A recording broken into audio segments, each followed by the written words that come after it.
Moving to Canada is a dream for a lot of people. There are different categories of people who are looking forward to moving to Canada permanently.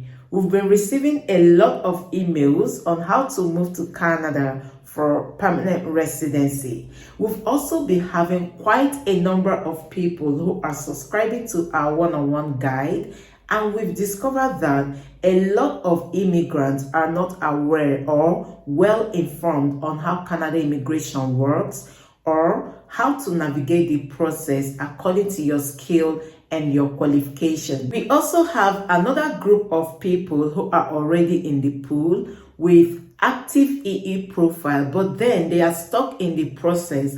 They don't even know how to continue their journey of becoming Canadian permanent resident. And finally, we have some group of people who are very scared of getting started because of other people's experience. The truth is, immigrating to Canada is not a rocket science.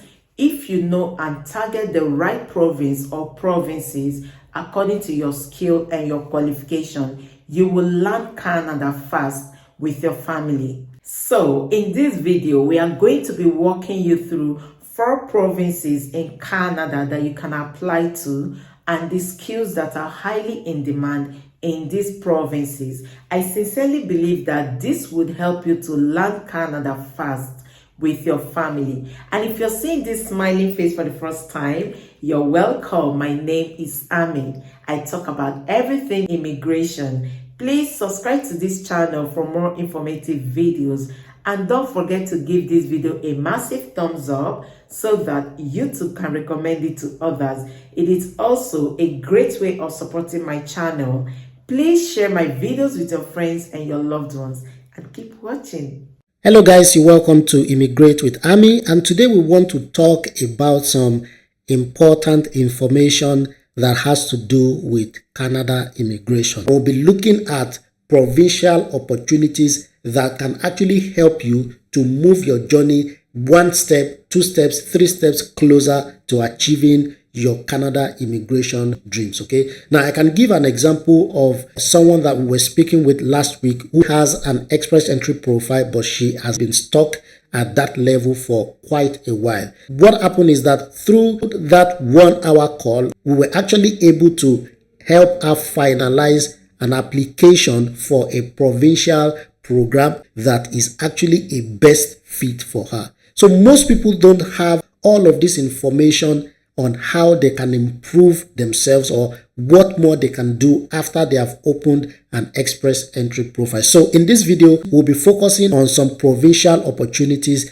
that can help you to move ahead in your journey to calling Canada your home. Let's start by looking at the Canada immigration trend for 2023, okay? And to be honest with you, compared to other years, there has been a lot of changes in Canada immigration. And if you are not aware of these changes, you would just be on one spot, okay? Now, unlike before, Canada immigration is actually focusing on professional profiles with respect to economic needs of each province and the nation at large. What does it mean? So previously, Canada immigration has only been focusing on the profile on the entire profile of people. So when you open an express entry profile, you are assigned a score, and then maybe on a monthly basis or on a bi-monthly basis, they set a cutoff and then they pick people regardless of your professional profile. But in this year, 2023, they have made some changes in the sense that even though they are still doing the general draws, they have now created some professional-based draws to attract people with certain professional profiles. And there are quite a lot of examples that we can see already in 2023. We saw the category-based draws, which is purely a professional pathway for certain groups of skilled workers. So under this category-based draws, they have opportunities for people in the STEM professions, in agriculture, in trades, in transport, and healthcare. If you look at all of this, these are professions based on what Canada needs. We also have a lot of provincial initiatives. For example, the Alberta Tech Pathway, which is actually targeted at tech professionals. We have the Saskatchewan Healthcare EOI, which is targeted at healthcare professionals. We have the Saskatchewan Tech Talent Pathway as well, which is focused on tech professionals. So all of this is actually telling us that Canada is interested in your profession, in your professional profile, not just in your CRS score. And then in addition to this, Canada also started what they call the Canada Tech Talent Strategy, which is like an improvement to ensure that people with certain skills are finding it easier to immigrate to Canada. The conclusion that I can bring out from this immigration trend in 2023 is the fact that, number one, it is not all the provinces that are actually best for you.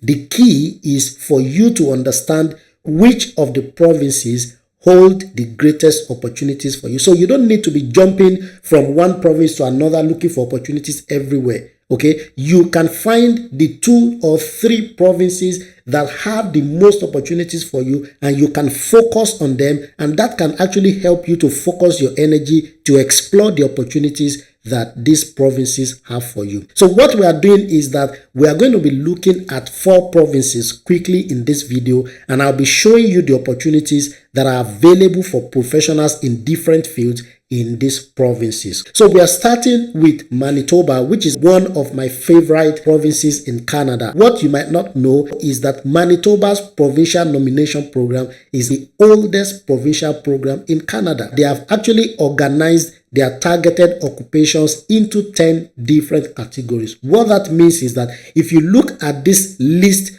of 10 different targeted occupations, this is where opportunities are in Manitoba. And if your occupation or if your professional experience is in this field, then maybe Manitoba might actually be a good opportunity for you. So business, finance, and administration occupations, natural and applied sciences and related occupations, health occupations, occupations in education, law and social, community and government services, occupations in art, recreation and sport, sales and service occupations, trades, transport and equipment operators and related occupations, natural resources, agriculture and related occupations, occupations in manufacturing and utilities, and then rural in-demand occupations. Okay, so you can see these 10 categories. This is what Manitoba is focusing on, and professionals with experience in these areas is what they are looking at. Now, don't forget that for Manitoba as a province, they have a critical factor that you should also consider, which is the fact that you need a form of connection to Manitoba. So if you have immediate family members who are either permanent resident or citizens living in Manitoba, they can sponsor your permanent residency application. If you don't have a family member, that is also fine. If you have a friend in Manitoba, that friend can also act as your sponsor. Okay, so if you don't have a family member, if you can find one of your friends who is based there either as a citizen or a PR, then that person can actually act as your sponsor. And one thing about Manitoba is that they are actually fast tracking their applications these days. So it's really fast for you to get an invitation to apply and then for you to actually move to Manitoba as a permanent resident. So this is one of the provinces that you should look at if your profession or your professional experience is in these fields which we have highlighted. So let's move on to Newfoundland and Labrador. Okay, so this is also another province that has an extensive provincial nomination program, and they classify their in-demand occupations under 4 broad categories. One important thing that you should know about Newfoundland and Labrador provincial nomination program is that these 4 job categories, which I'm going to list out for you, are exempt from labor market testing. And this is very important for international applicants. What that means is the fact that if you get a job offer, okay, in any of these 4 critical categories, the employer does not need to apply for a labor market impact assessment. That is very important because LMIA approvals, LMIA applications is one of, I would say, the hurdles that employers need to scale over when they are trying to recruit international applicants. But Newfoundland and Labrador, they've actually been able to go a step higher to address that by ensuring that these 4 critical job categories are exempt from labor market testing, and therefore makes it easier for international applicants with skills in these areas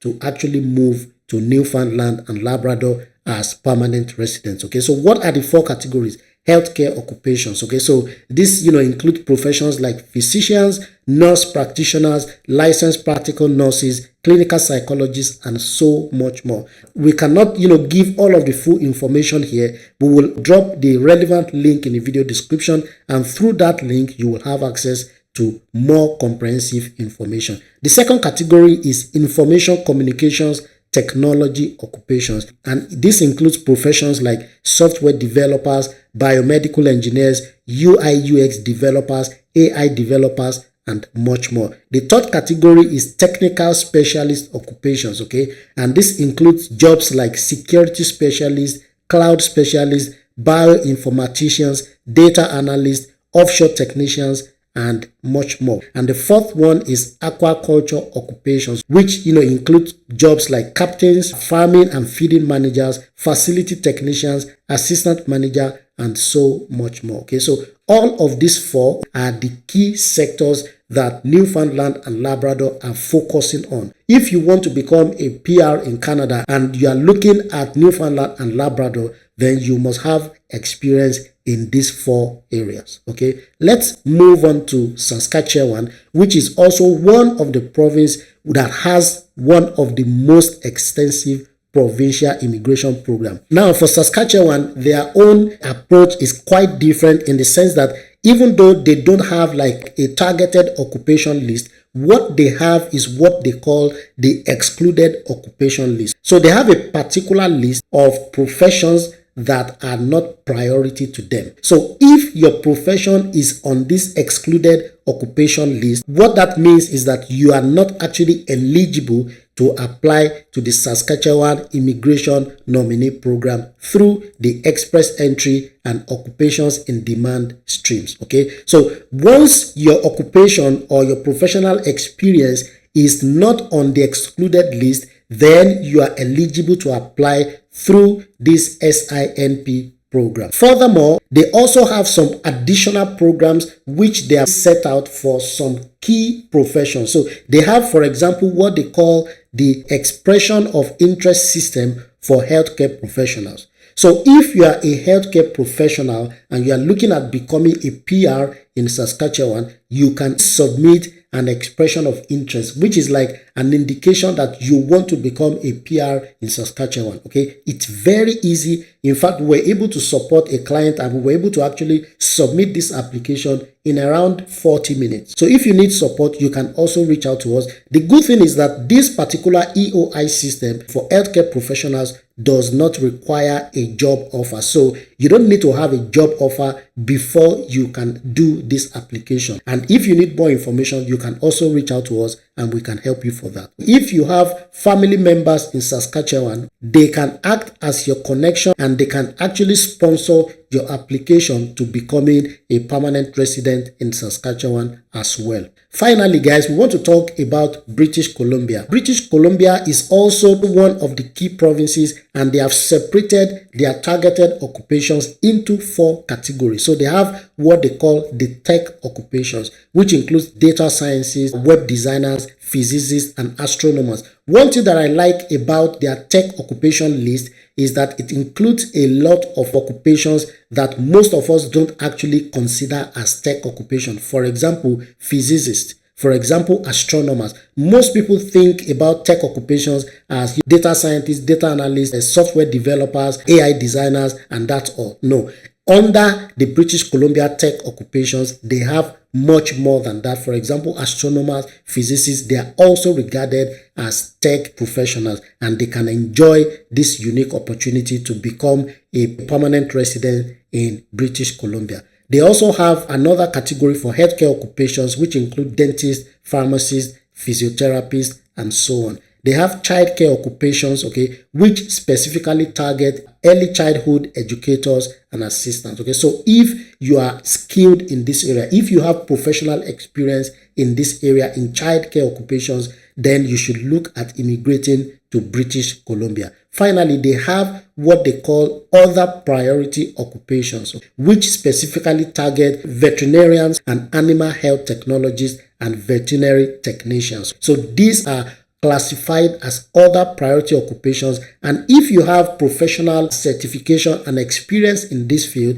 then you should look at immigrating to British Columbia. So guys, what we have done so far is we have chosen 4 provinces and I've shown you guys the opportunities that are in each of these provinces. Now, based on what I've shown so far, if you have experience in those fields, then you should focus your energy and you should focus your strategy on these provinces that have opportunities for you. So in conclusion, guys, the express entry will continue to act as a mother pathway, which gives opportunity for applicants to link up with other pathways. Now, a lot of these opportunities that I've spoken about are actually dependent on you first having an active express entry profile. These other opportunities does not throw away the need for an express entry profile. It's always important for you to have an active express entry profile. The second thing is that you need to stay in touch with Canada immigration update, because